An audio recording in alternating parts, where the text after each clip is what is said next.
Hey guys, sorry we're a couple minutes late. Had some technical difficulties there at the last second, but we're back for part two of our CitizenCon 2953, or as I prefer to call it, the real year 2023 recap and talking about how everything's going.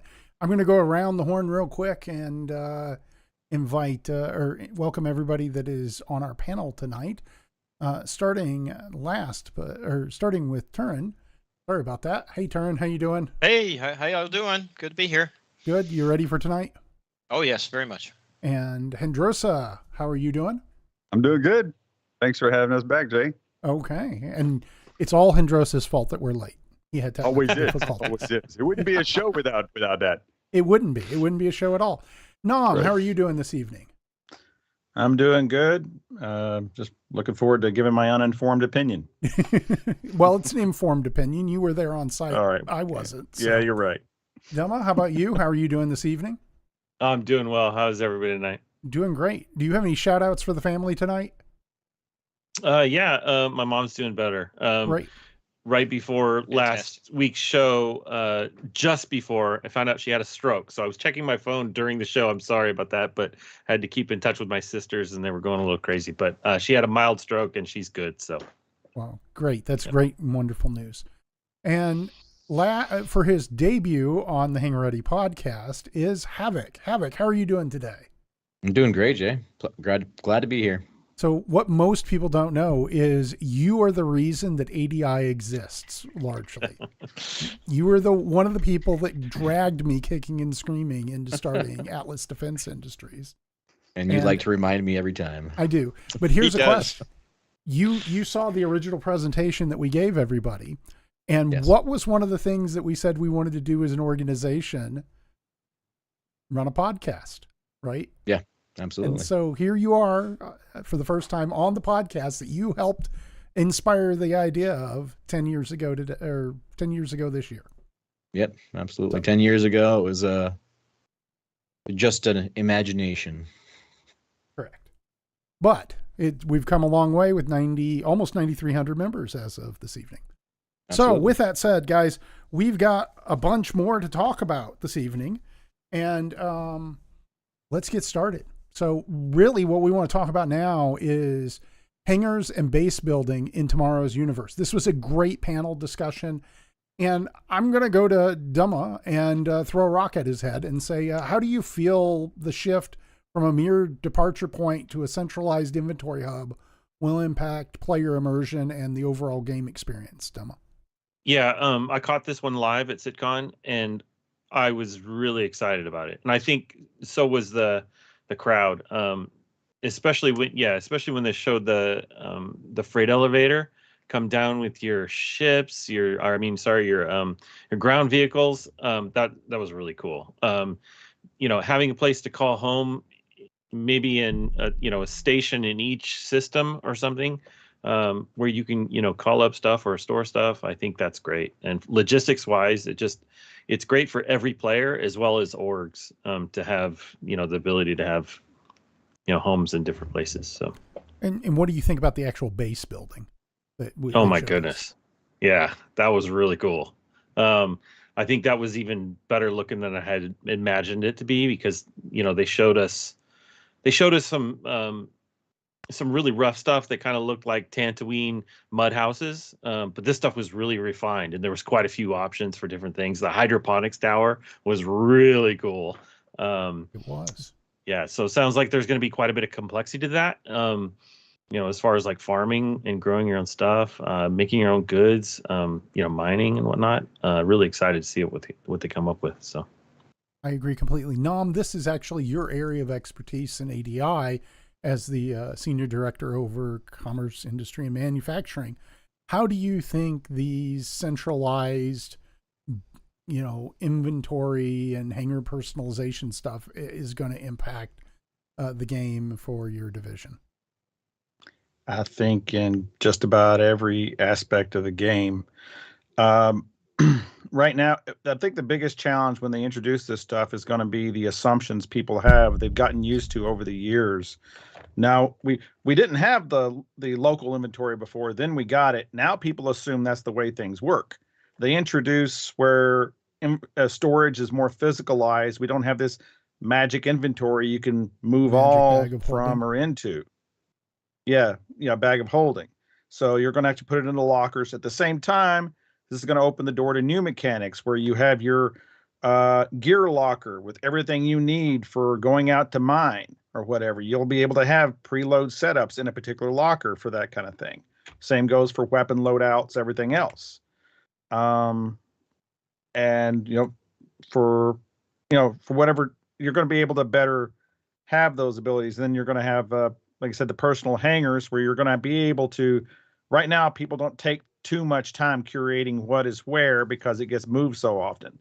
Once the stuff's more persistent with the persistent hangars, then it'll be worth your time to pre-stage stuff the way you want it because it will be there the next time you sign on. So it'll have an immediate impact on all those things. And Joseph, did you get to see this presentation at CitizenCon? I did. This and what was are your thoughts on the hangars, the personal hangars, and the centralization inventory? This was amazing. I mean, it goes back to when we actually had hangar access. I mean, Jay, I know you remember back when you couldn't even launch a party unless you were grouped up in your hangar, and then you ran over to the elevator and such. And this, it's kind of like what Duma said. This just changes the game, right? And kind of going, with what Nam said as well, being able to pre-stage like that's one of the things that I look forward to is being able to set your ship up the exact same way that you want, the weapons, the content, the armor, the vehicles, being able to do everything in your hangar. It's not time worthy right now doing that, but when it is, people are going to have a blast. Organizations are going to be able to get so much more organized. People are going to be so much more organized. It's going to immerse the gameplay. It kind of reminds me of like the Aliens movie when they're getting ready, they're loading things up. I mean, we're going to have loaders, we're going to have the weapons, and I'm ecstatic. I'm ecstatic too. Havoc, what are your thoughts? You're over in our fleet security division as an assistant director now, helping with the Marines. How do you see this impacting the combat gameplay mechanics? I'm honestly hoping that it's going to make things a lot easier to transition and store items onto ships and whatnot. But I feel like I've been saying this all week, if not the last few weeks, that this is a game changer, just like many of the other things that they've shown us so far. But physicalizing inventory and cargo is going to be pretty awesome, in my opinion. I agree completely. Turn, I know that this is just your jam. This whole logistics and finance area just gives you the shiver up your spine. But how do you see what they showed us impacting player immersion and overall gameplay experience? Well, I'm ready for spreadsheet citizens, so let's go.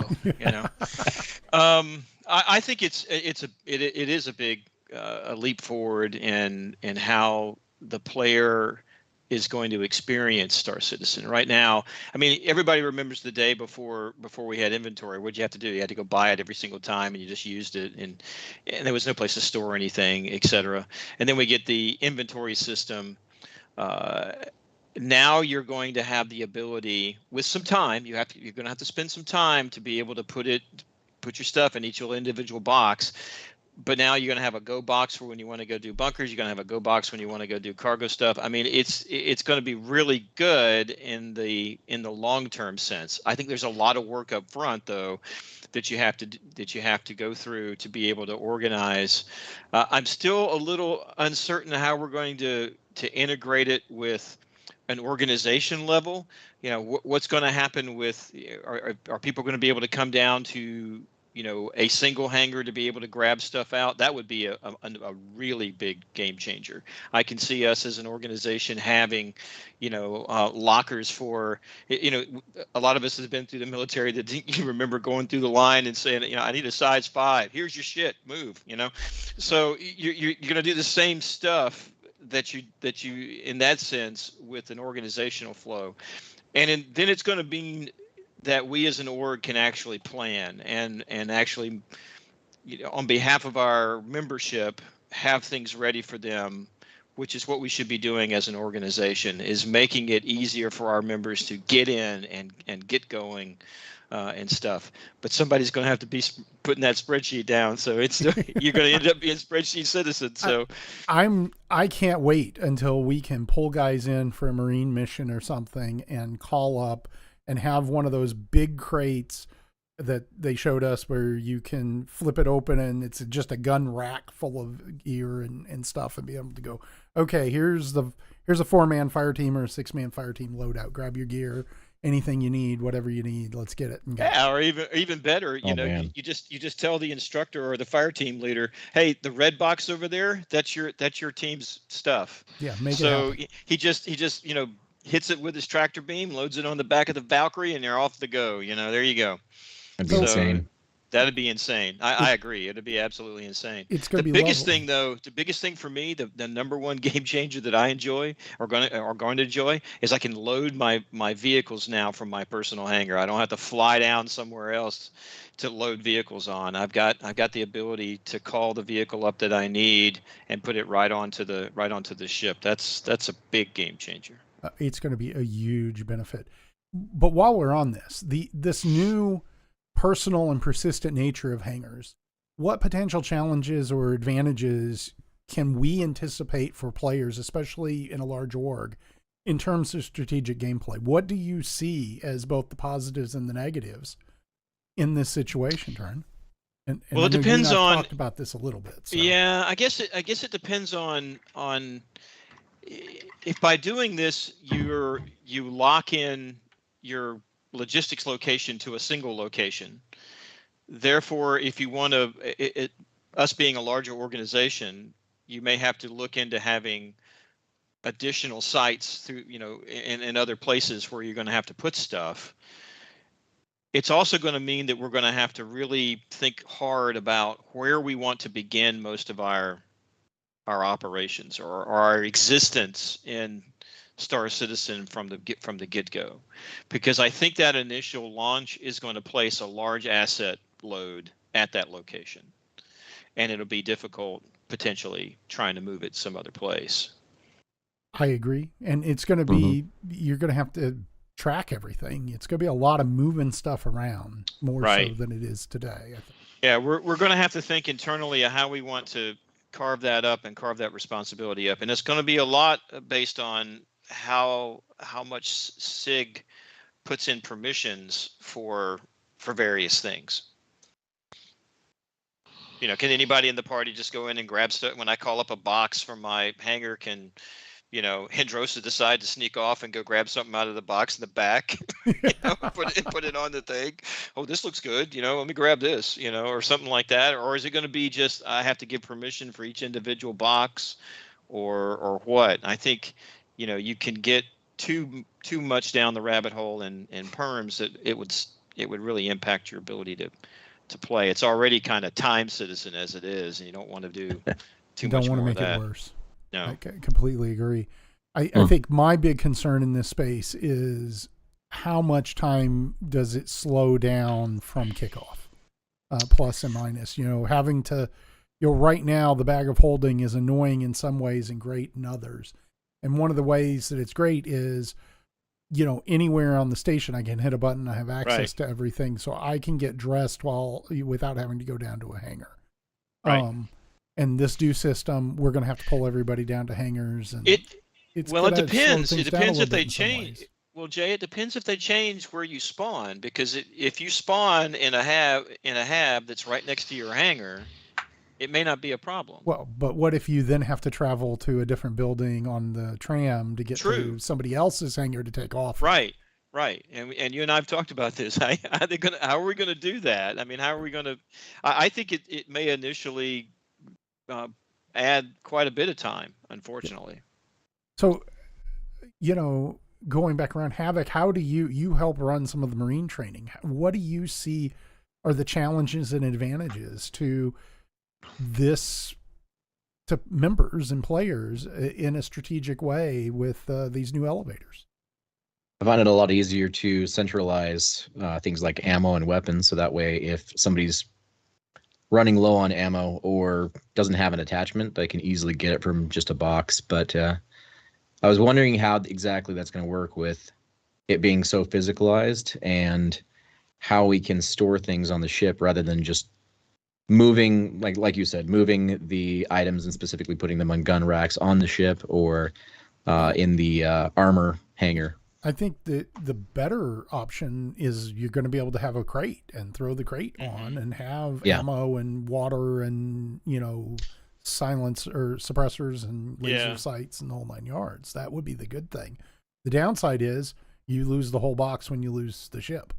Yeah, exactly. And so, I mean, it's a balancing act. Nam, how do you see this, from a commerce perspective? Is this going to, where do you see the challenges and advantages in this?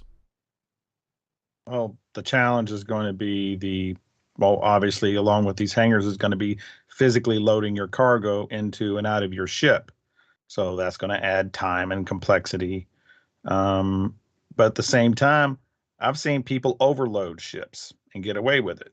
People putting 700 SCU on a Caterpillar, which you're like about what, almost 200 over there or something, over 200 over on that or something. How are they doing so, that's pretty scary. 104. Yeah, crazy. So but that's good. This is supposed to be a skill-based game. So if somebody can figure out little places to edge out the next guy like that, that's great. But it's going to require an adjustment to get used to the new normal. Here's my question. How many hours does it take you to manually load your Caterpillar to have I don't know if it'll SCU? take hours. I don't, because here's the thing. We always talked about this long ago when we always saw in the game were 1 SCU crates. Yeah. Having up to 32 SCU crates changes that. And actually, a couple guys who are comfortable with using the tractor beam, I expect could probably load a cat pretty fast. So I want to point that out, by the way. Huh? Oh, I just wanted to point that out, by the way, that it's going to put a lot of emphasis on really having more than one man to crew your ship. Mm-hmm. Absolutely. Yeah. So, but it's going to require skill. It's going to require multi-crew to make good use of it. Yeah. Yeah. I mean, it does bring up a good point as well. We're talking about, player hangars and whatnot. Who knows what's to come? I mean, they're doing a lot for organizations now. What happens when they come out with organizational hangars? And, you go back and you look at something like, The Empire Strikes Back, right? The beginning scene where, they've got that big hangar right there, multiple ships in there, multiple people working, that's wishful thinking, but I don't know. I think it's doable. I think we're going to see that. Hopefully something like that. Gemma, do you have any input from your perspective on the? Yeah, I'm sitting here daydreaming. Oh, great! Kind of architecting a website instead of using spreadsheets. If we get an API from CIG, right? Like, that's a big if, but go ahead. But even if we don't, like, organizing all this data and giving us visuals for showing how we organize things as an org, whether that's in a hangar or fleets or whatnot. These are big ideas that I'm kind of dreaming about as you guys are talking. But I kind of see my hangar as more of a kind of just like a surplus depot. I imagine I'll launch some ships from there. I'll grab some things, but the Kraken is really going to be, where I live and roam around and kind of my central base. So it is kind of, and hopefully we'll be able to have some of the same features that we have for the hangars, calling up ships and whatnot, from our capital ships. It's going to be key whether or not you can have a hangar-like feature on board the Kraken. And I'm betting they'll let us have a hangar because they talk about how they have those large automated cargo bays on the Kraken and things and ships like that. So I don't know about ships. I think ships they're going to make us preload. But having just one hangar in one system, and if that's your big hangar that you do all your things from, that's very limiting. So hopefully we will be able to have multiple hangars and systems and manage our things that we have in each. I'm sure if you want to pay for it with in-game currency, you can probably have as many hangars as you want. Probably. I don't think it's going to be a matter of choice. You go to a particular station, you say I want a hangar for your ship. That's technically your personal hangar at that station. Now, whether you store stuff at that particular station or not, that's up to you. So So Yeah, you I think just- their I don't think they're software or whatever, their game is going to replicate that every time you land somewhere? well, the it doesn't time have the to first time I go physicalize to it every time. Lorville, so the first time I land at Lorville, and I call for a hangar, then that hangar becomes my personal hangar at Lorville from then on. Well, it's not going to be a bespoke location at Lorville. It's gonna, way I understand, the way they explained it, it spins up like an instance of you inside a hangar. It's not like you're the third hangar in a row in this particular building in Lorville. It's not like that. It's a separate instance that I you understand. I and understand. anybody in your party can come to. And I'm not disputing that, because right now that's the way the local inventory works. If I go to Hurston and I put something in the local inventory at Hurston, it stays at Hurston. So I can see them doing the same thing for a hangar mechanic if you extend it out that far. I mean, right. there are games out there, that kind of reference to, what both Nam and Turn are kind of talking about. I don't know what CIG is going to go with. I mean, it would be nice if, anybody could just say like, oh yeah, I'm at this station. This station has a hangar there, and it's just unseen. But then you go to a game, that I'm familiar with that uses houses like Final Fantasy, where exactly kind of what Nam was saying. Like you're on plot 13, aisle 6. And that's there. And if you don't pay your rent or you don't push anything out, then you lose that. I don't think CIG is going to go that way. We're going to have so many folks in there. It's going to be, I think. Well, there are some cash. I think from a game money sink, they are going to make us pay for hangars if we want hangar space. Yeah. They may give you so, one. yeah. They may give Oh, you yeah. one. They may give you. You may because get more than because one. you get that. It depends, because I mean, you see on the ships that you buy, what does it say that lists under there? It lists the insurance and it lists a hangar. So do I get a hangar for every ship that I have? I don't think so. I think they'll probably give you one that you won't necessarily have to pay that much for, if anything at all. But anything beyond that, what I don't feel they're going to do is it's going to be more like the Black Desert Online type like model. You can have banks in each one of your cities, but the banks aren't linked. So you can't open up your bank chest in one city and see all the stuff that's in everyone. Some MMOs work like that. Some of them open up, when you open up the bank chest, they're all linked, and so you can see what's stored anywhere. I think Star Citizen is going to be a little bit more localized than that. I think they're going to do it a little bit more like Demo. You remember New World? In that world, you have like 4 or 5 different areas. So within a system, maybe they'll be like, okay, you guys can have 5. And New World's got like 35 banks. Yeah, but that brings up. I was thinking about houses. That's very similar to hangars, right? Right. In New World, you had an instance hangar, or a house, and you could come out of that house and somebody could be standing right there. That poses a real issue with Star Citizen, because ships are going to be able to collide. It's not like you can just like spawn in right over the top of somebody and you guys go your merry way. Well, I think the way they're going to handle that is as you want to go out, it's going to shift you in, and it's going to, but while the door's opening, activate the, hey, you're obstructing, and make them, impound anything that's outside your front door. Mm-hmm. Does that make sense? Yeah. So you're not in a physical location until you decide to leave the hangar. Correct. And then you have a certain amount of time. Yeah. Yeah. I think. Otherwise, you're going to have chuckleheads that are going to sneak in when the doors open. So, Havoc, what do you think about this? Well, honestly, Dama made me think about it when he was mentioning the Kraken and just how obviously there's going to be tons of people that are on the ship. But I can imagine it now, though, that we're limiting specific people to have only 8 SCU boxes that they can bring onto the ship. But I don't know. I think it's going to be pretty awesome for just having a centralized location. But I see it as a way of people are going to take all their items with them, or whatever items they want to take with them, and put them on the larger ships that we move out on. And I don't think it's going to be really too much of a big deal to have all of their stuff at a central location like Terra or Stanton or wherever.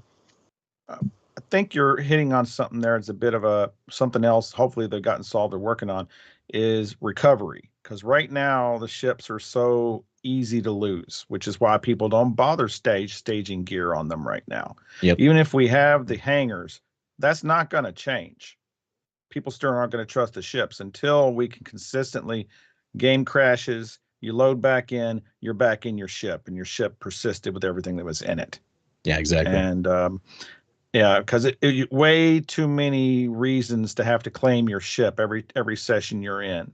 Until that's solved, people are not going to use them for gear.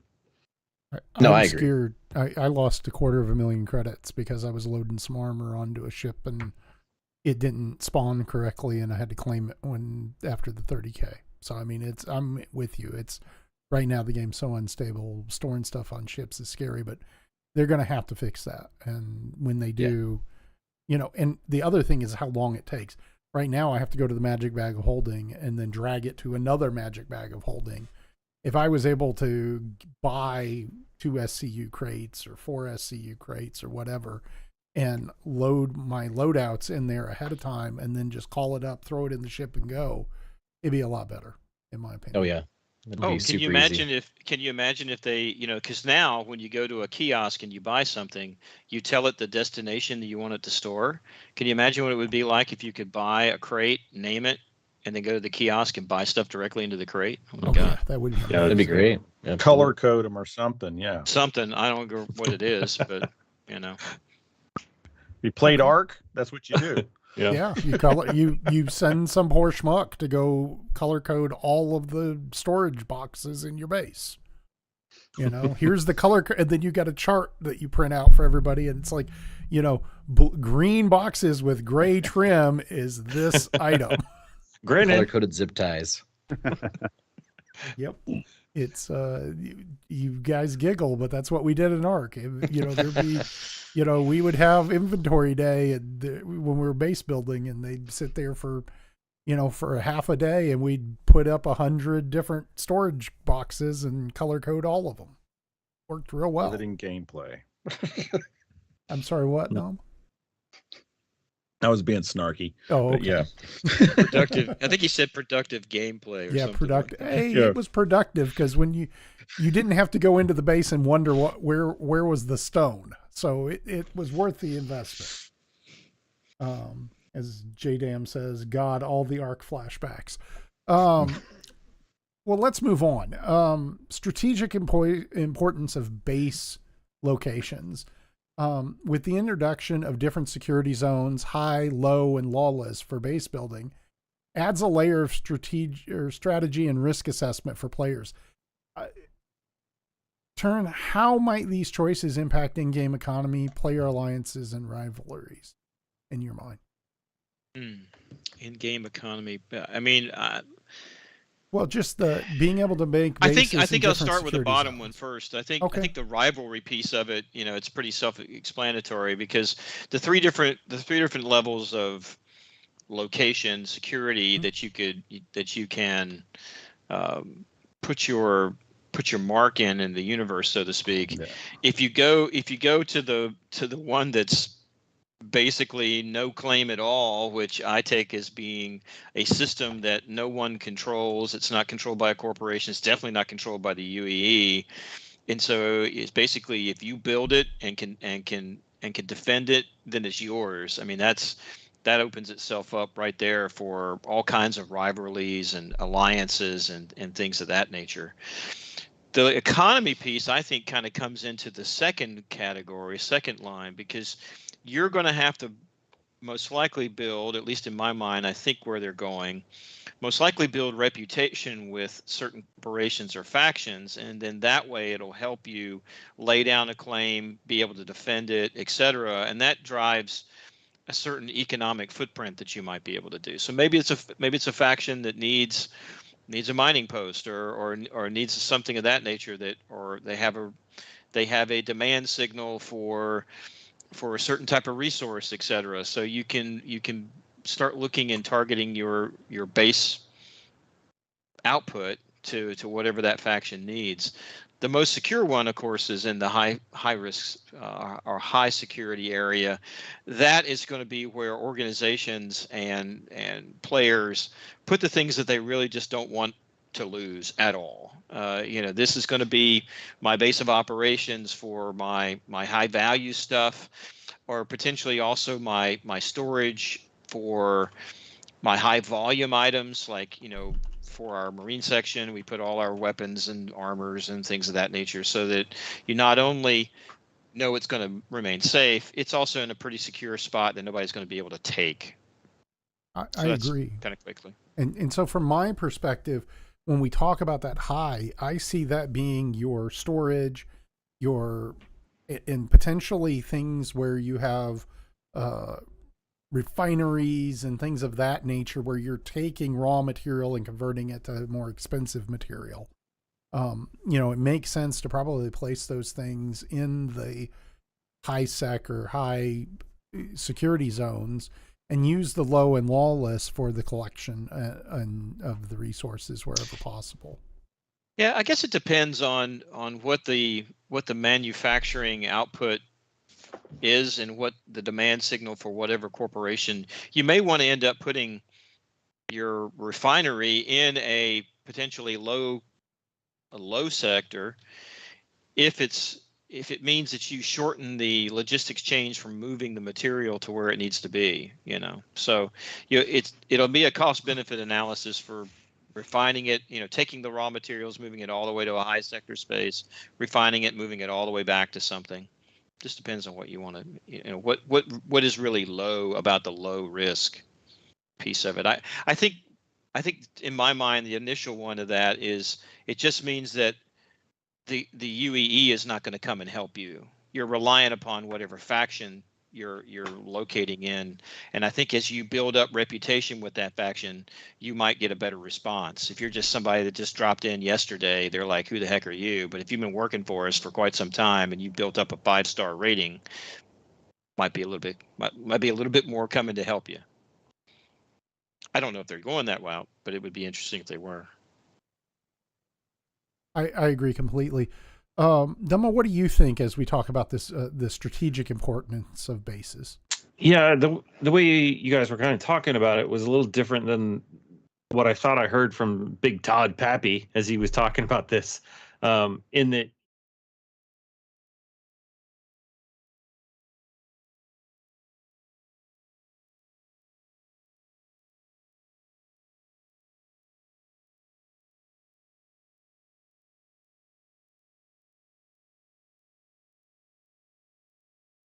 Well, no, I think he was very clear that in some cases the area is only lawless. There is no option to build there and high. Yeah. And but he did mention that in a place like Pyro, right, the faction, you could hire the faction that is kind of controlling that area. You could, but that would be a low. I could speak to that.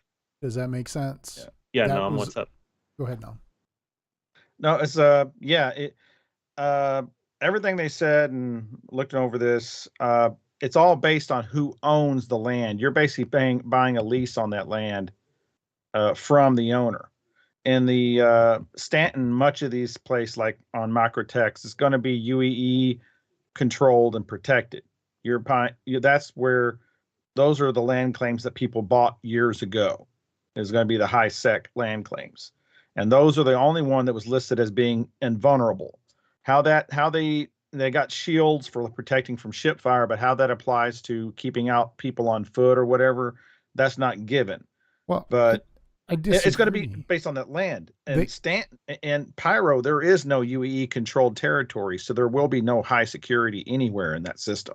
Correct. From my understanding. But I don't think it's just limited to the land claims they've already sold. I suspect they're going to sell more land claims that qualify, and even after the game launches, you'll be able to buy land claims that qualify for the high level, the high level of security.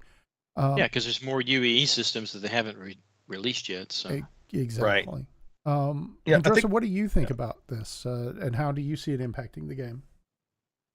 No, I mean, folks are going to, organizations, individual players, they're going to really have to, figure out what they want to do, look at all their options. If you're going to want to have just a self-sustaining base, you're going to want to be, if you're somewhere kind of like what, Dum and Nom we're talking about, where it's a lawless system, you're going to want to be somewhere where you can make your own materials that can help defend and keep yourself well replenished enough so to where you don't have to go outside of, either that planet or that system and leave yourself vulnerable. Now, I know ADI, we're going to be thinking ahead, and we're going to be like, we'll always have somebody there, ready to defend and whatnot, but you don't want to travel halfway across the verse unless you're expanding with looking for materials and things of that nature. But it brings up a very good option for gameplay, one that I am really looking forward to. Oh, well then. She's got the camera on you, Turin. She's like, Turin, keep talking. Oh, okay.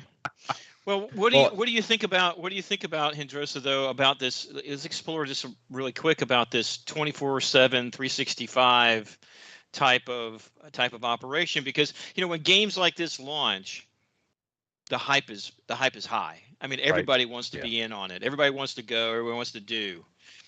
I think month number 4, and I have to come to you and say, guess what? You and 3 other schmoes have got the next week at Base Alpha. Yeah, and I think that's really great. I think when folks get in, right, whether you're in North America or you're in Europe, you're in whatever, you're gonna feel, or for me anyways, you're gonna feel like you have a shift. You know what you're doing. You come in, you're taking over for the day shift, and you're going on the swings or something like that. Here's your to-do list. Hey, get this done, and this is what we want you guys to pass on to, the mid shift or, whatever's going on. You're going to have those shift leaders and everything, but you're going to be working towards what the org needs as a whole. You're going to have your job description, and if you get that stuff done, then you're going to have downtime to work on whatever you want within the base. And I'm not saying, these individual players go out and, well, man, now you're making it sound like if you're becoming part of an organization and it's going to be like work. It is to a point, but it's just going to make. That's what we're doing now. That's what we're doing now. You've got to remember, some people like being in staff. Not everybody will. No, I mean, I hear you, Hendrosa. I'm just in the back of my mind going, sustainability over time is a concern for me. It is. And I think the better approach is potentially looking at strategic strikes, strategic moves, and organizing around that. And then I also look at how do we best mitigate out our risk by placing stuff in as much high sector as we possibly can. So, and I think that you're going to have some situations where you're going to use financial incentive to get people, hey, we've got this outpost out here that we know once a week needs maintenance, and also needs to have a Hall B come out and pick up the stuff. And the way you handle that in a lot of cases is you put a job out there and you pay people in game currency to go do it. Hey, Jay, I come from the United States Air Force. We're used to contracting stuff out. So. Exactly. You're going to be right at home. Like Jay and the rest of the board's like, all right, everybody, I know we've been here for like a couple of years. It's time to pick up and move. Everybody back in it. Let's go. Yeah. Hey, we built this new base. It's time to pick up. MASH means Mobile Army Surgical Hospital. Exactly. And mobile you shall be. I hope there's somebody from S6 taking notes right now. Getting all these ideas on how to solve a lot of these logistics problems. With Turn's first thought is to contract out. I'm over here thinking, oh, looks like something we're gonna have to do ourselves. Well, even if no. We internally contract. We got a whole division. Oh, okay. We got a whole division that's contract support services. I'm not talking about. I'm not talking to Havoc about outsourcing to any other organization. Mm-hmm. We're large enough that should not happen.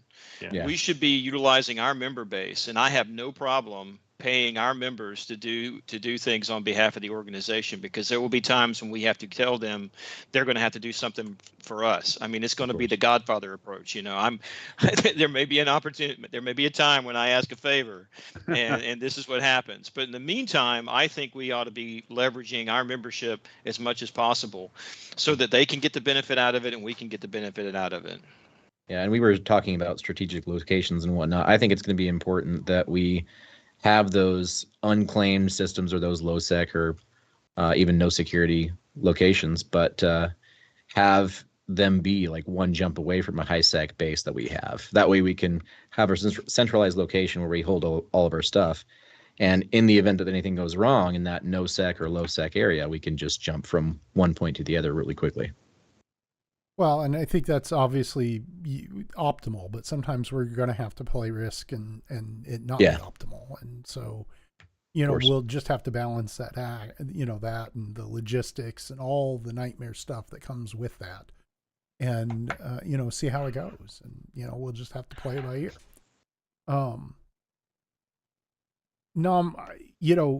As we look at this and, how do you think the balance is on this risk reward dynamic, especially in lawless, as the people that are going to be, running facilities and picking stuff up and dropping stuff off and all that stuff? Do you think in a lawless zone that there's going to be a good risk reward dynamic? It ultimately comes down to how quickly it's going to be how quickly and easily and how much resources it takes to stand up a base, how quickly it is to tear one down, because it may be such that we know we don't have enough of a presence to do 24/7 for weeks or maybe for months or whatever like that. But maybe if we plan ahead, if we got a goal in mind, we can stand a base up at a particular location for a couple weeks. We got enough focus and people that are doing the job and available to maintain that presence and that security. But at some point, it's probably going to get known to the other people in the system, and they're going to start come knocking. And we'll probably want to pull up like the MASH unit. We're gonna be mobile and move around to somewhere else. So, but it's ultimately going to come down to how CIG builds out the mechanics, how easy and how costly it is to do that. Because if it's like, I'm only going to do this if I can be there for months on end, it may be something we may not even do if it's too costly. Because even an org our size, do you see us maintaining a base in a totally lawless that requires 24/7 surveillance for months? Depends on how big the carrot is, right? Well, I think that's the issue. That's true too. What's the real gain? Reward. What are we gaining? Yes. The risk versus reward. And the other flip side of that is that we probably are going to be big enough that we're able to gamble risk, i.e., let's be honest, guys, these moons are gigantic. Okay? Mm-hmm. You can go down and detect somebody out to about 25, 30 kilometers pretty easily. But if you're a decent miner, or you go fly down someplace and pick some random spot someplace, nobody is going to pass within 100 kilometers of you for days. I mean, I've been out on Microtech doing rock mining, and as long as I fly down into the middle of nowhere to start my rock mining, I don't ever see another living soul.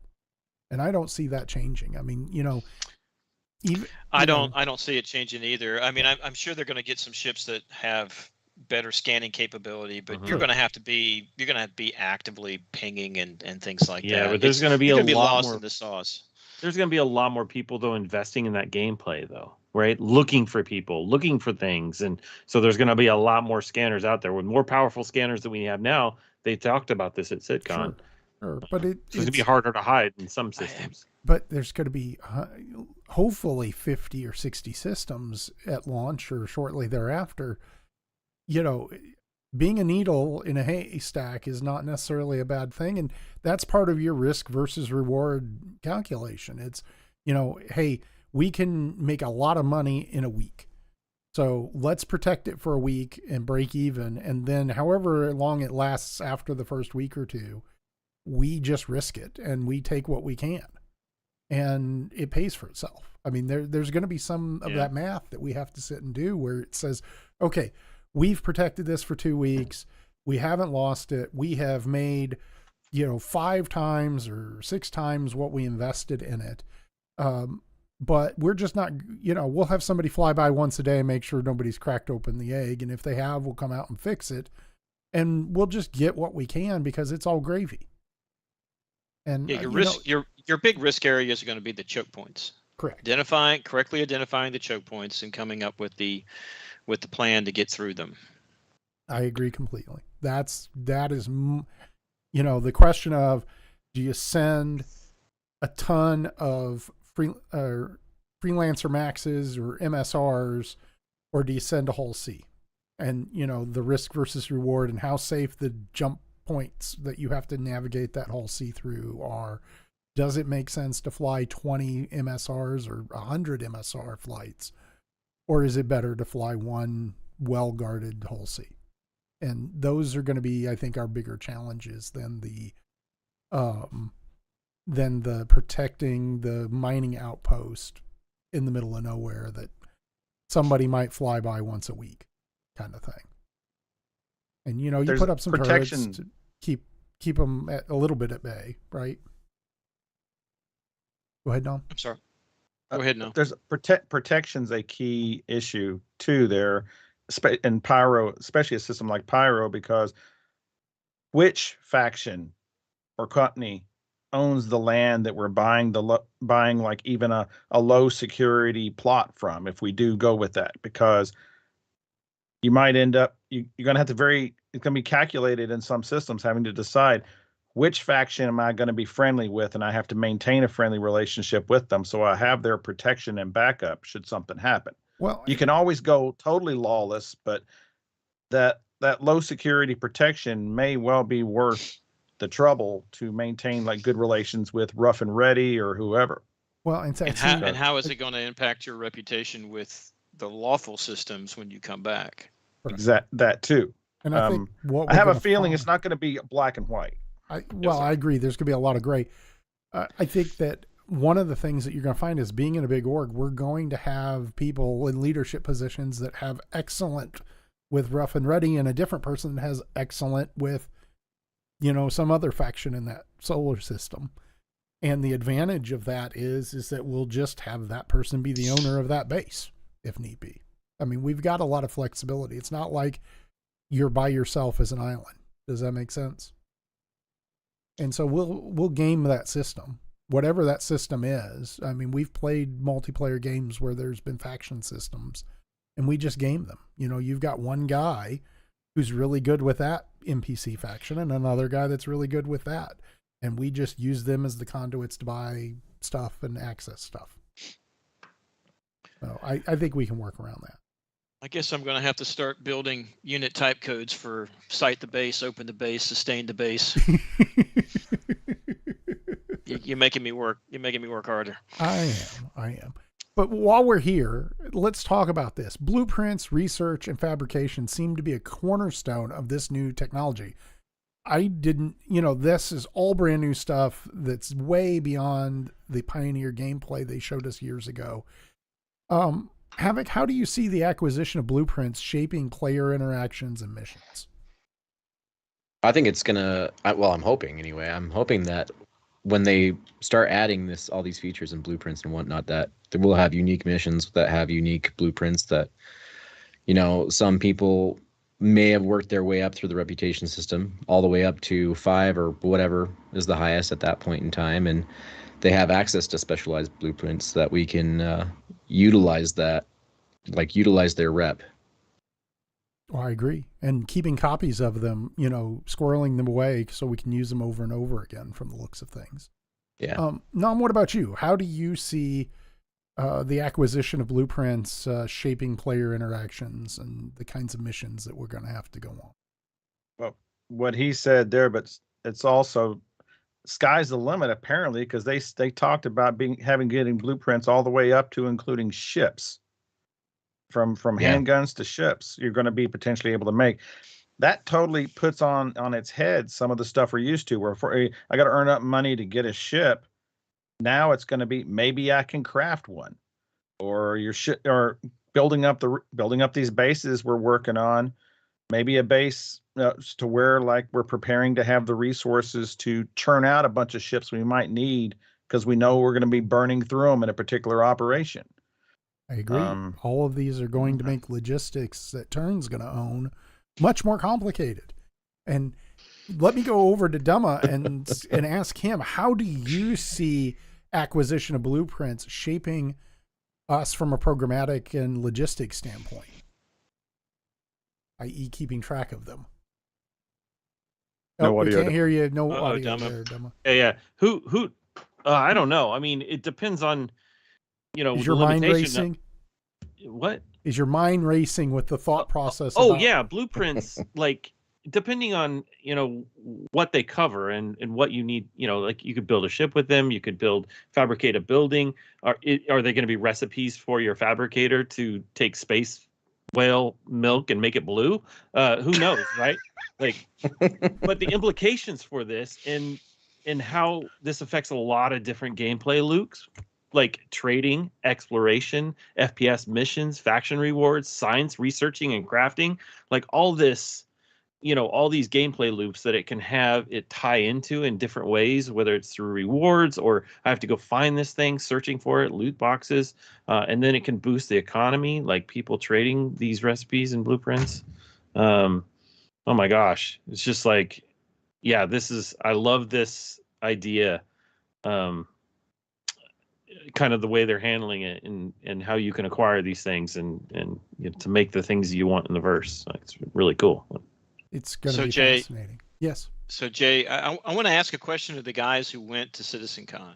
Okay. Was this thing about blueprints and crafting, was it the most shocking thing that you got while you were there? Because from what I've been covering with Star Citizen over the years, crafting was not something that I thought we would ever be able to do, quite frankly. Mhm. And definitely I know that there was some talk that we would have to, but definitely not to the extent that they laid out at the con with blueprints and things of that nature. I mean, was there any back talk?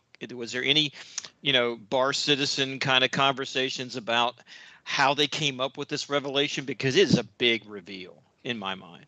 Yeah. I don't know. We've theory crafted on Hindrosa's stream quite a bit about all the different gameplay loops. We never really talked about crafting. We thought that it might happen, but it never really was, the center of the conversation. Well, I'm going back to Tony Z and his and his stuff when he said that 90%, 80% of what's in the verse is created by NPCs. Players aren't going to have really anything that's going to happen with that. You're going to have very little ability to impact the economy and things of that nature. You buy it or you find it.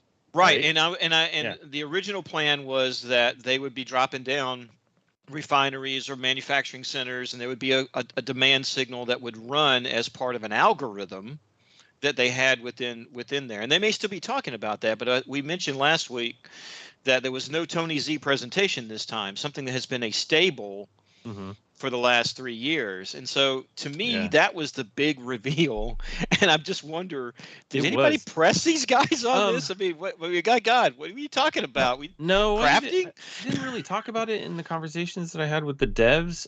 But there was a little bit of ooh and ah in the crowd about blueprints. The big ooh and ah was ship blueprints. Holy cow. The crowd, it was palpable. Because they've told us repeatedly we weren't going to get the ability to make ships. There was one other little thing. It was they didn't promise it, but they said they were looking at building in space. Well, we're going to get to that. That was a big surprise. Space stations, we're not space there outposts. yet. Actually, building not on a planet. No. They weren't any more specific than that. No, Segue. We're not there yet. Hold tight. Oh, Don't go there. Read another paragraph down. No, we're headed that direction. All right. You were asking about what was surprising. So, I know, but don't ruin the rundown sheet for me. Okay. Make my life a little easier. Hindrosa, how big of a shock was this that they're going to let us make our own chips potentially with blueprints? Yeah, how does that make you feel? It is mind blowing. To kind of go back to a game that recently came out, Starfield. Folks were able to kind of go through and create their own ship and everything like that. I never got to that portion. Never thought that CIG would entertain this idea, especially kind of what we were just talking about with Nam and Turin and everything. But as far as the blueprints and that bit, Dixon makes a good point. Multi-part blueprints I can definitely see it being a thing. Like, oh, you got one of 3, you got to get these other ones. I also think another thing that they're going to implement, and there's really no talk about it, but I really hope that they do it, is kind of maybe blueprint that would require like some kind of xenolinguistics. You're going to have to speak to these other aliens out there to be like, oh, yeah, we've got that, and because you speak our language, we're willing to share that with you. Just things that you can't get. Or reputation. Right, exactly, or reputation or anything like that. But it's going to require, different languages and, just language barriers to get through. But yeah, I'm sure that all the folks, the exploration survey guys, are, just tickled pink because they're going to have to go out there and find these things. And when you find them, it's kind of like, the golden egg of sorts. Like, we've got one, you know what I mean? And crap, we need 2 more now. Rush it back to safe storage so it doesn't get lost.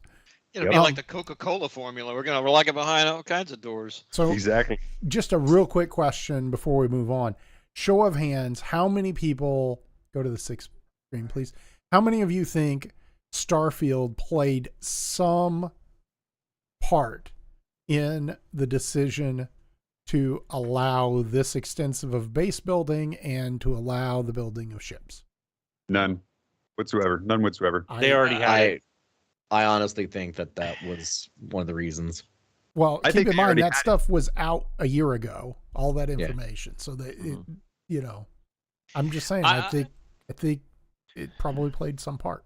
I think they were going down, in my mind, a path of having some sort of, the Pioneer itself was already going to press buildings. I mean, you were already going to do stuff with raw materials and make buildings and things like that. So that was already in the pipeline. Mm-hmm. I think they're refining it into a larger range of things that you can print and do was influenced by games that have come out during the development time period. And we all know that they really like to pull from other things, so. Oh, completely. So before we move on, Turn, what do you think the implications of having these blueprints that range from common to ultra rare are going to have in the game world for us? It's going to mean that you're going to be looking for those. I mean, as part of your strategic planning, you're going to have to try to map out what your blueprint strategy, acquisition strategy is going to be, and you'll knock out the low-hanging fruit first, and then you're going to, up until the point of there may be only like, if you want to make a javelin, I'm just spitballing. You want to make a javelin? There's only 4 blueprints available, and so you got to go get them, kind of deal. And knowing our luck, it's going to be you need 12 different ultra rare blueprints to actually I mean, it all depends. I mean, it opens up a big range of how they put stuff into the verse for you to play with. But what it's going to do is it's probably going to focus a lot on organizational strategy. You were already looking at resources as resource location and resource exploitation and such, as part of your strategy as an organization of what you're going to do, unquote, unquote, into the game. Now you're going to be adding in the final piece of that. It's all going to go towards a goal of what we want to manufacture, or what we want to potentially sell or keep or use, and it's going to put a lot of emphasis on our manufacturing section, our mission support section, to be able to start mapping all that stuff out. Well, and his leadership is knowing where we want to do. Well, and I think as an organization, being able to get an ultra rare something widget thing would be, and getting it back at a very safe place that can't be invaded, that high sec or invulnerable sec base, and manufacturing a ton of it and selling it. I think that's going to be one of the things that big orgs are going to try to accomplish, because if you find an ultra rare battery component that's used in 20 different items, or an ultra rare stealth power generator blueprint that that you could make your org on just having that one blueprint. I know, it's just you know that they're going to have a legendary item that has a beacon that gets activated as soon as it's found. Oh, sure. just like yeah. platinum tickets. Yeah. Oh, right? yeah. Yeah. It's going I to create just- some really cool gameplay. I just loop back to what I was originally asking, Duma and Hendrosa and Nam and them. They talked a lot about the players not being able to impact the economy I think and not being able to make an EVE online. They never said we wouldn't be able to impact it. We wouldn't be able to control it. Yeah, but would you not agree with me that an EVE online style economy was not in the cards for CIG and Planning Star Citizen? I also agree think a that lot they of went things here, headed that Jay, direction. when Go it ahead. comes I'm to sorry, like Hendrosa. these blueprints and such. Yep. There's a portion of the community that when they heard shipbuilding, they heard, oh my goodness, we can build our own ships to whatever we want and things like that. And I think that that's a misconception. I think that the way that they're going to do it is like kind of like what Dumbo was talking is you're going to go find this blueprint, right? And maybe it's going to be a blueprint of an arrow, and you're going to be able to mass produce that and see how it goes through the entire process, which is going to be, CIG is going to make that just epic, but being able to see it go through the skin, time-consuming. go through, right, the whole, fly by wire, you're getting everything, all the components in there, you're building the outer shell and things like that. So I don't think it's going to be, you can go out and build whatever your imagination can come up with. I think it's going to be the ship games that they have become used to, making available for the Star Citizens or the backers to purchase. And then at that point, all you need are the materials.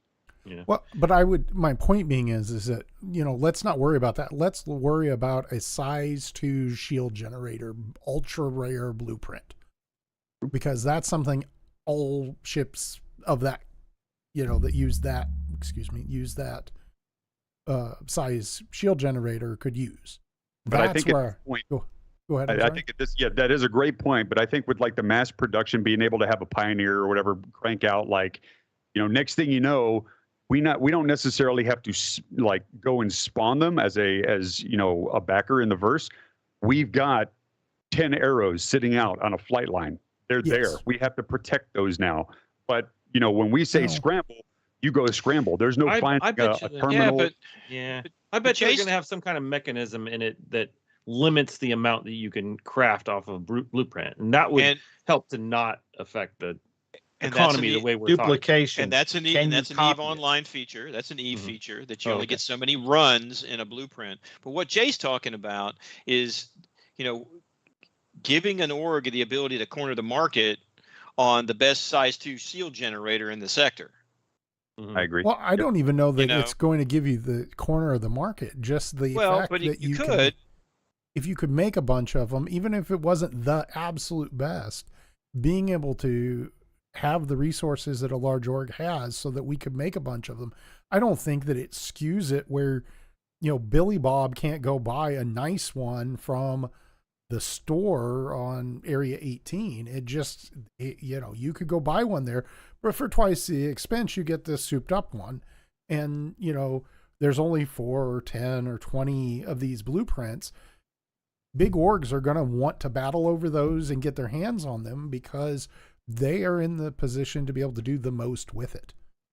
For us, That's probably where they're going with it. yeah, that's what I see happening is I see that, it doesn't limit. Anybody can go buy one, or anyone can probably go buy one that's just as good, but it costs 10 times as much, maybe, or maybe it doesn't. But, that's what I see as the advantage is if the one that's in the store that you could go buy for $10K, that is the run of the mill A grade, and an org comes across an A++ grade, the thing you're going to want to do is manufacture the tar out of it, equip your ships, and then start selling them on the market.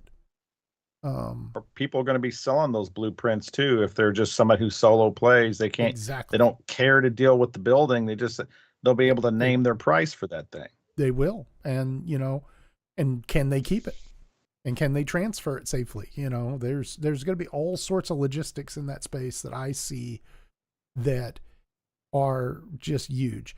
Havoc, you haven't been in the conversation a little bit. What are your thoughts in this space? I think it's already a pain in the butt already to go from one location to another in Stanton just to get all the specific components that you want. I can imagine that someone who is looking for a specific item doesn't want to go 2, 3, or 4 jumps away just to get that sweet size 2 shield and would rather just pay a little bit more of a premium and not have to travel all that way to get it. So Well, I think it's going to be great. in I that think aspect. that makes an argument for Krakens and merchantmans. You know, my point is that if you are an org or you're a small, you're a player and you want to have the best stealth arrow in the game, you're going to look for min-max. Where can I get the best shield generator for my stealth shield generator for my arrow? Oh, look, ADI has this ultra rare blueprint and they've got, you can go buy them off of them, but it costs 4 times more than the ones in the store. But it's, it's 5% better, or 10% better than you don't have the travel time either, and you don't have to. Well, or maybe you do. Maybe you do have to fly across 3 systems. There'll be people that want it. Yeah. There'll be people that want it. Yep. They'll fly for it for sure. Yeah, because they'll be min-maxers. And that's where, so for an org like, if you have a little 5-man org, that blueprint is not nearly as valuable to you as it would be for a 20,000 man or 10,000 man org, because the 10,000 man org has the logistics and the supply chain to crank out, let's say it's an unlimited blueprint, 100,000 of these things over a year. Whereas, everybody else, a little 5-man org probably can't collect the resources to print 10 of them. They'll be working overtime just to mine all the materials in order to get it. Exactly. So, okay, let's move on. And I'm going to go to Handrosa because he started to talk about that. And then we'll go to Nam. And that is, they didn't just mention planetary, but also space building. And that's super intriguing to me. How do you envision space bases or constructions altering space travel, trade routes, and potential space skirmishes? Handrosa. Yeah, I mean, I really can't wrap my mind around. I mean, I guess they could kind of use it almost as kind of like a beacon, but being able to do that, I think it could be something along the lines of when you establish yourself, it might necessarily like unlock kind of like a space station. Like, hey, you've met this milestone. You can now do this. And there's a lot of games out there, right? If you want to get to, point B, you got to accomplish point A. And let's say that that's the base building. And then being able to move up to where it's like a space station, per se. I think it might be like the exact same way. You have to find components, or now you can, since you've achieved, this, now you can create these things, haul them up into space, and then you have to assemble it and put it together, to where you've got like a waypoint between this system and the next system, of safety of sorts, for the organization, or you can house components, fuel, food, weapons, whatever. I think it'll be there. It's just, I think it's something that CIG is looking at potentially. We just haven't heard anything about it because, I mean, I said it last Wednesday when, Terrafon brought it up, like, oh, dude, the Pioneer's coming. I'm like, man, you must be outside your mind. And sure enough, they hit us with it, and I was just taken by storm. I think they're going to do a lot more for the community to make it to where you have control on being able to build what you want to build and where you want to build it, whether it's planet side or whether it's space side. I agree. Nom, I kind of shut you down earlier because I know this is where you were headed. Tell me how this excites you or terrifies you as far as space-based constructions. No audio now. We can't. You got to unmute. No. Okay, sorry, I was muted. There was noise in the back.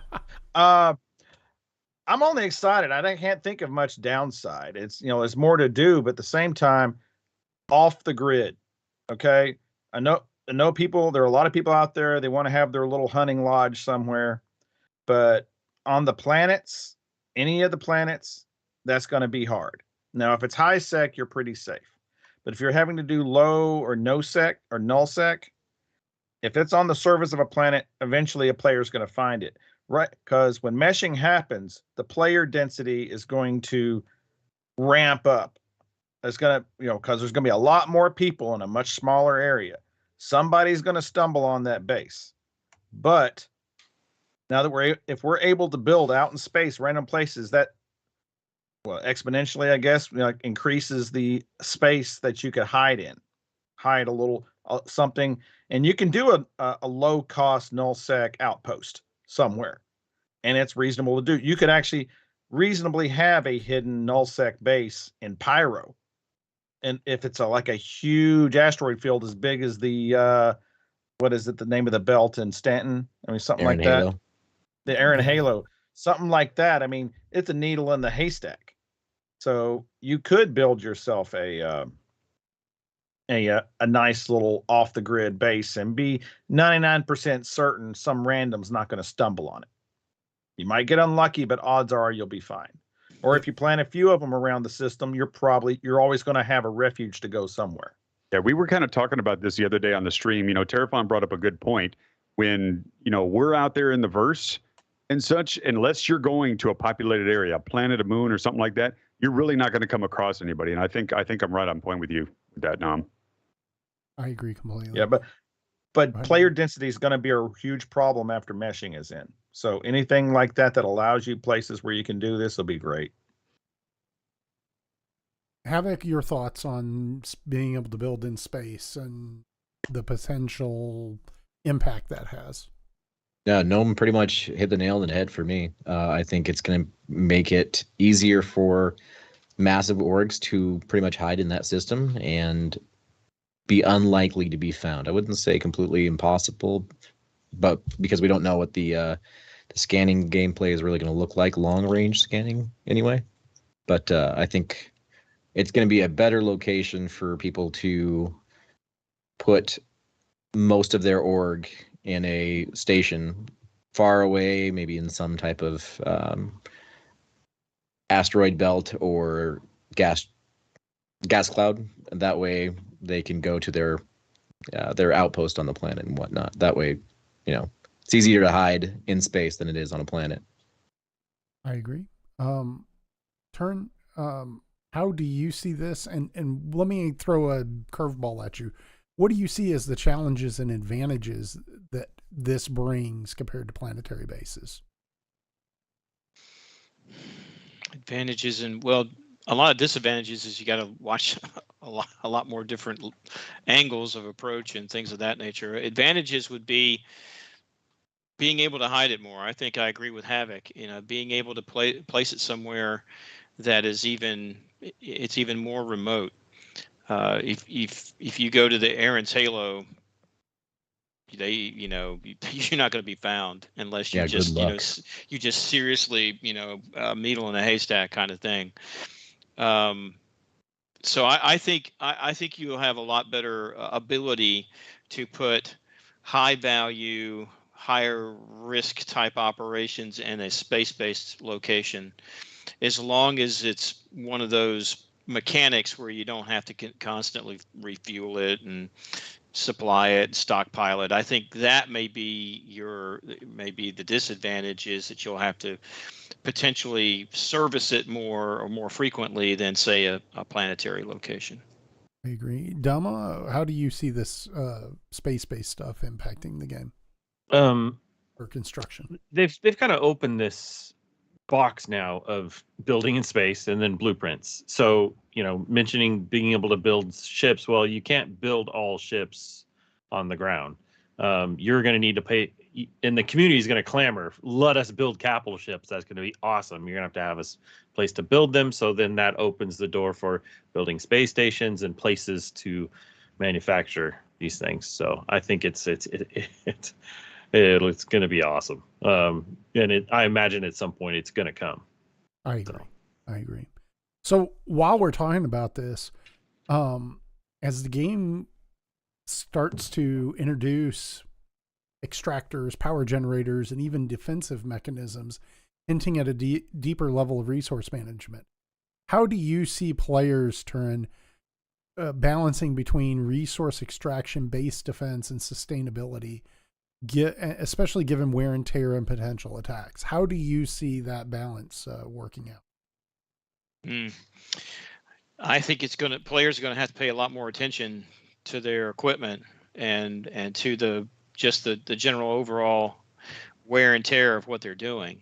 I think from an organizational standpoint, it's going to potentially force a little more specialization us identifying individuals within the organization that we've talked a lot about NOM's division, and it's really important, the CIM part, but let's not shortchange the CSS guys, which are the mission support guys. I mean, the engineers and all the folks that go along with that.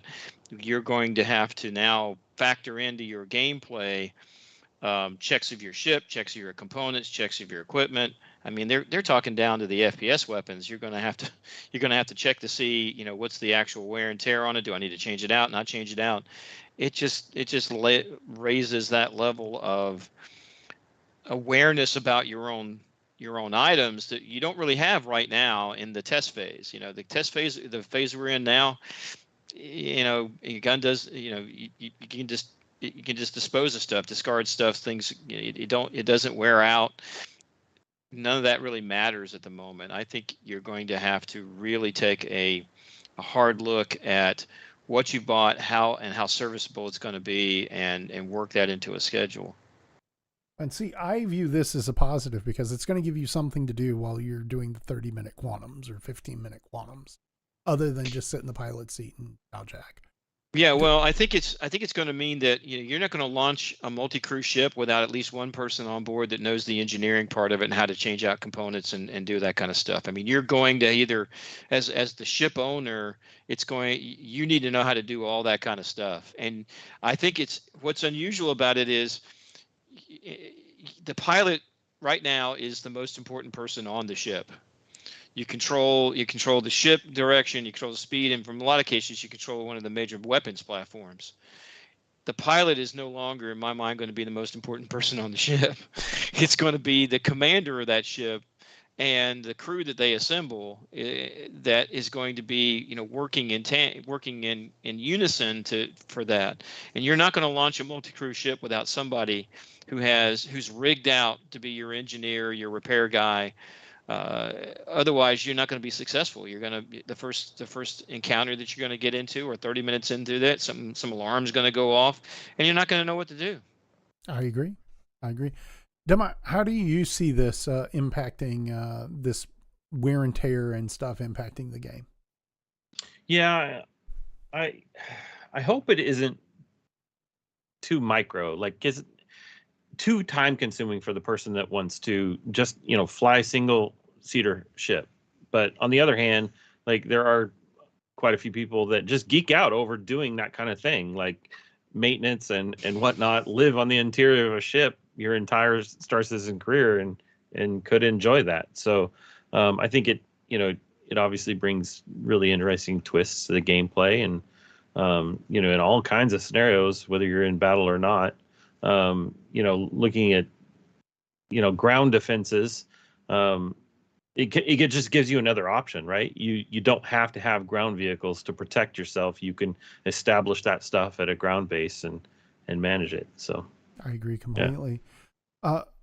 Andressa, what do you think about this, and how do you think it's going to impact the game? We're still on the bases.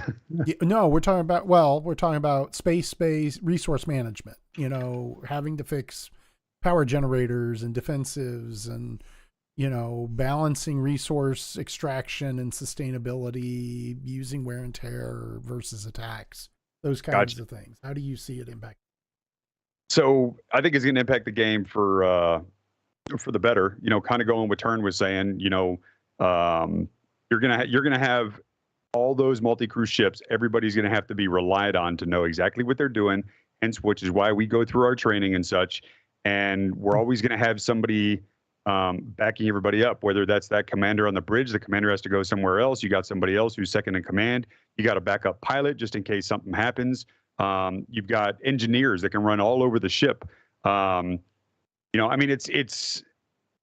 going to be really good. And I love the fact, where Dummo was going with this. You could be on these ships for, days, weeks, months, possibly without even seeing a planet or seeing somebody else that have to be sustained. So you're going to have to make sure that you even have the parts on board to be self-sustaining, because you don't want to end up dead in the water and be like, hey, well, we need you guys to come out here. We know it's going to be a week. Hopefully you guys have enough food. Even that stuff's going to have to be taken into account. Send the SRV where you need a exactly. Exactly. Hopefully it doesn't have that rearing noise. It's just like, oh goodness, do we really have to get a tow? But yeah, I mean, it's going to be great. The wear and tear, they've shown us that the wear and tear on the outside of the ship is going to be there. We already know that the wear and tear is going to be, some of these components are going to break down, but I really hope that the inside of the ship too, like, if Grinnin, I hope you're listening. If you're in the mess hall, right, and you're not keeping an area clean, that, it builds up. It creates that livable environment where things are going to go wrong. Hey, how come the light in hallway B is out? Hey, where's the engineering? Get them down here and get this fixed. I mean, it's really gonna bring Star Citizen to life, which is one of Chris's desires, and I think all of us are behind him in that. I don't want the S in SC to stand for Second Life, Star Citizen. I just no. Yeah, no, I'm in agreement. I mean, to a certain extent, but it will be as I go to Nam, the groups of players that are the players that can group up and deal with these little, hopefully not often, problems are going to be more successful. The days, I think, when this mechanic starts to come in, I think the days of being a Hull C pilot by yourself go away, because you need backup, you need people to help you. Yep. And while we talk about that, Nam, how do you see this mechanic and its influence on player collaboration? How do you see that playing out in the game? You're muted again. Got it. Okay. The people who that have the most problem with that are the ones you're talking about that expect to fly a huge cargo ship solo. They're going to have to adjust their expectations. If they want to continue flying solo, they're going to have to fly the ships that are more doable at that scale. If they want to continue flying their Hull C, they're either going to have to collaborate with other players, or hopefully, not to get into something from later, they're going to be able to depend on NPC mechanics to provide some protection, which I can see an AI being useful for like turret gunners. I don't know how well they'll be for something more complicated like systems management. Yeah. It'll probably be good for, go mop up the toilet leak that's because you haven't repaired the toilet system in a month. True. Over to you, Havoc. How do you see this influencing player collaboration and all of, balancing all of this maintenance and resource management?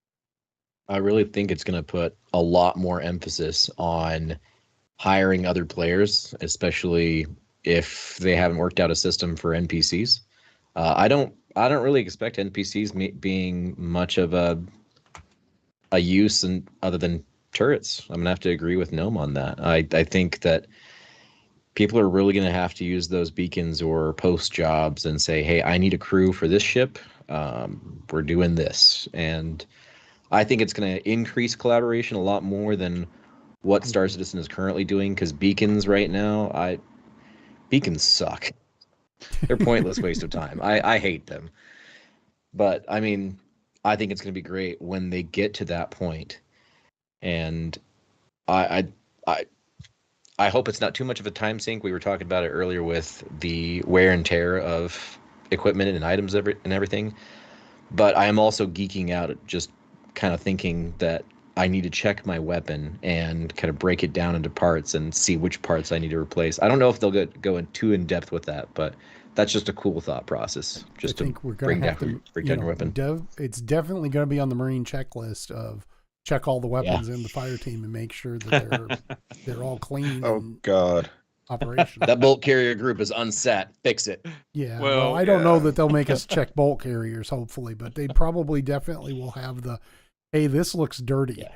We need to clean it kind of thing, maybe. But I think it's going to add flair to the game. I think, for big orgs that have the nitpicky people who, like those logistical things, this will be better for those orgs because they'll have enough people in the org that care about the details so that, and you'll start to build procedures like, okay, if we're going to go do bunker missions for the next 2 hours, we need weapons that have been checked. We need to make sure that we have all the stuff we're going to need, because you no longer have a magic bag of holding.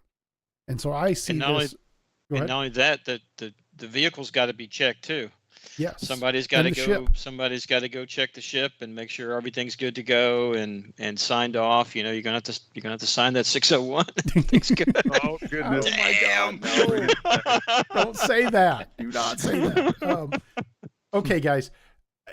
Here it is. We talked about this one topic for 90 minutes. This one topic. I told you, Jay. I kept telling you we had three shows out of this list. We do. We definitely do. So, no, I think we could do it more. The next two are not quite as large. But guys, here's what we're going to do. We're going to do another show next week. I'm not going to put these guys on, on the spot as to whether they can do it or not. I'll put together at least a couple other people that are willing to, and we will cover deep space dilemmas, engaging with the universe, complex mechanics, and also talking about Squadron 42 and its imminent release, and when we think that's going to happen and what we think that's going to look like. Next week, we'll get a date and time and get it out on ADI's Discord and on social media.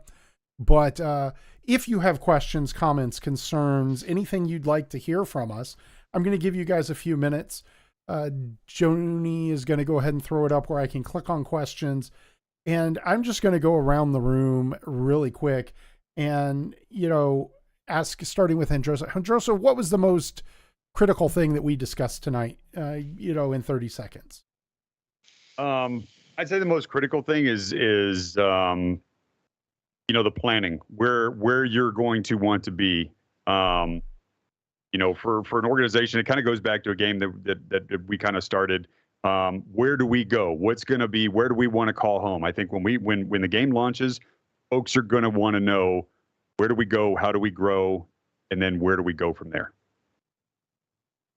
I agree. Nom, what's your biggest takeaway from tonight? What's the most important thing we discussed? He's pretty much said it. Everything from the base building to the crafting. It's going to be, it gives us tools to actually plan for real operations. One big bonus it gives us is, I think a challenge we have right now is the herd and the cats to get together a bunch of people to go do something. And you got like people with like different levels of, they're set up with different gear and weapons, everything like this. It's going to give us a way to more centralize where all the gear is, get those weapons prepped. And then it's like, okay, here we're going. Here's your rifle. We're not depending on them to know that they went to the store and got the right weapon and the right number of magazines. We're giving it to them so that we know everybody is equipped properly for the operation. I agree completely. So, Havoc, I want you to answer that, but answer Cole Hunter's question real quick. Do we think bases will have a limit on how many defensive structures we can add to them? Answer that and then tell me what your biggest takeaway from this evening's discussion is.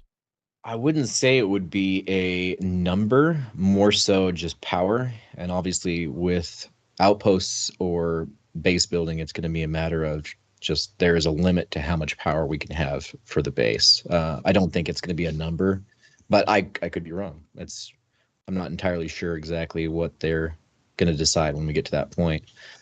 I think the biggest things from tonight will be, I mean, there's a lot that we covered, but base building and blueprints and crafting is probably were the biggest hold on moments when I was listening to the CitizenCon event, because I think that was one thing they said, yeah, that's never going to happen. And then they just kind of threw it out there like, yeah, we're going to do this.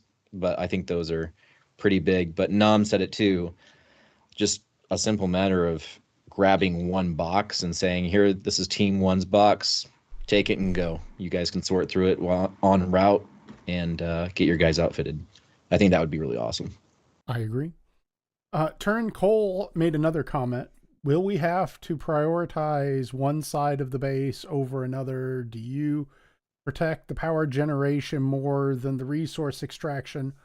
Or as long as we produce enough power, we can build as much as we want? What do you think on that?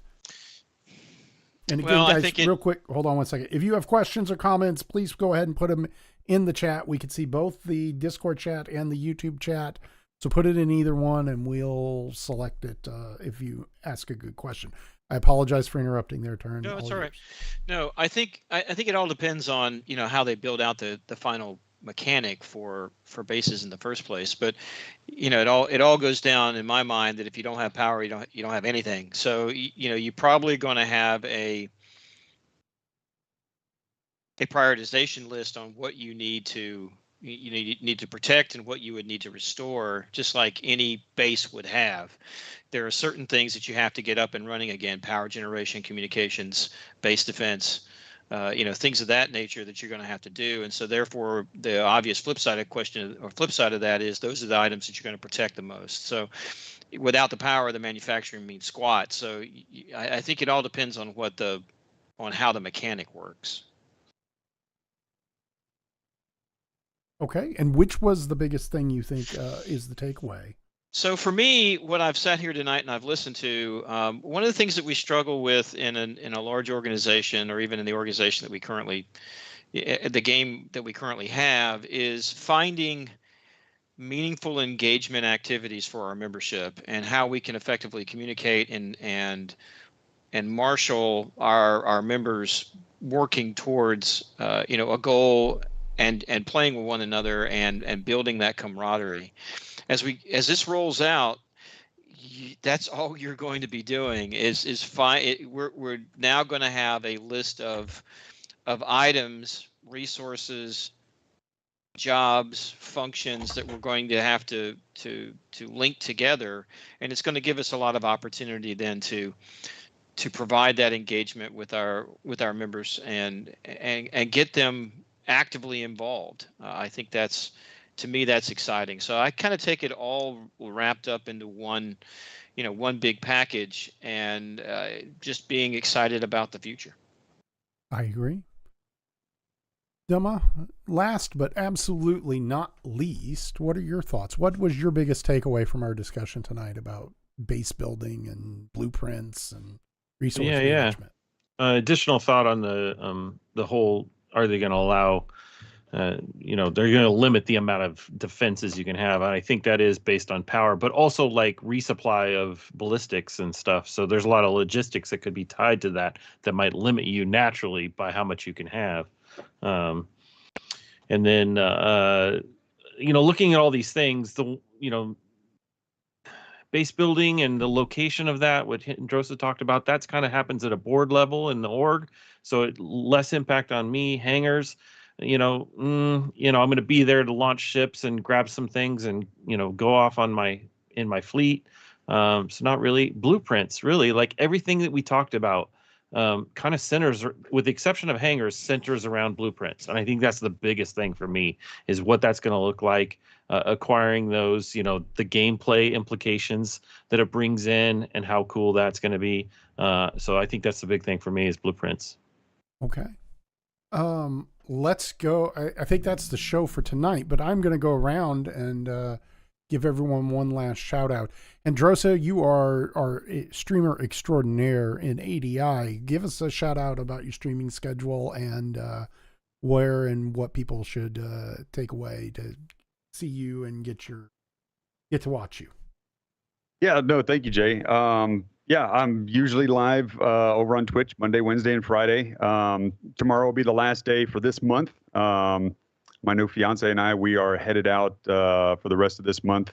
And we do have a big event coming up, which, we always do something good for the org and all of our followers and such with giveaways. But we're going to have a pretty big giveaway coming up in December. If you guys have been there the past 3 years, I can see that smile behind Duma's beard over there, but hopefully we'll brighten y'all's Christmas a little bit. So keep an eye out and tune on in with us tomorrow at 2 p.m. ADI time. Sounds great. I'll be there to say hello. Nam, any final thoughts before we call it? Just that the whole implication of we potentially have a roadmap for having, from mining raw resources to refining them into materials, to blueprints for everything in the whole range. You can essentially, in a way, if you plan to head far enough, bypass the whole economy in a way, at least to a certain degree. So what path that leads, hard to say. Well, I agree. It's going to It opens a lot of possibilities. It does open a lot of possibilities. Havoc, you're up next. I know you have a YouTube channel. Go ahead and give us what it is and and any final thoughts. Sure thing. YouTube.com/HB0K. Final thoughts. I think there's a lot of other questions that we have about base building and blueprints, and I'm pretty anxious for what they're going to show us probably in the next, I'd say 6 months is probably when we will actually see something as far as like maybe a demo or a white box of where they're at currently. But I'm excited for when they show us. I agree. Turn. Closing thoughts? I think Nam hit it on the head. I think it now gives purpose to the gameplay beyond just a first person shoot up corral. So it really does chart out a future where you can get your entire player base moving towards a goal, and I'm really excited about that. I am too. And Dumma, you've got a lot going on, and so give us all of your stuff that you want to talk about. I know you're building something that nobody in the community is interested in. Wink, wink, nod, nod. No, I don't need to talk about that. And anything else that you want to talk about, and then give us your 2 cents worth on, what you think the most important thing, which I think you said was blueprints. So Yeah. Blueprints. Like, okay. Yeah, the gameplay around that and what's coming in the next year. The Pioneer, I'm with Terraform. Like, I'm totally excited to see what happens with the Pioneer and base building. The Galaxy as well, which is going to have a module for building. That's going to be really cool. And so speaking of building, Yes. I am building a Terrapin cockpit for Hindrosa, and most, probably everybody in chat, if you've been here before, you know that I took an MFD to CitizenCon and it was a big hit. So we're going to be continuing. I'm taking a little bit of a break right now, just kind of going to get back into the groove, and then and probably hit building the Terrapin again in December and get going on that project. And Hindrosa, I was actually smiling and snickering because I just realized that Havoc's lighting situation is in perfect alignment with the planet. Like, it's so good. It's almost as if that was by design. It is. It's almost like that. Guys, I want to thank every one of you for being on the stream watching, for the hundreds of people that'll probably watch this over the course of the next month, because we've had 280 something views on last week's podcast already. Check us out. I am JayC. I'm the leader of Atlas Defense Industries. And we have these podcasts on a semi-regular basis, but also like and follow this channel, subscribe, because we put out a lot of new player content and informational tutorial videos and things like that. So please check it out. We're going to have more entertaining and interesting videos coming over the course of the next 6 months as we start to expand ADI and Hangar Ready's outreach to the community. This is, from my perspective, the year of community outreach, and we're going to work on that. So I want to thank you all. We'll see you next week.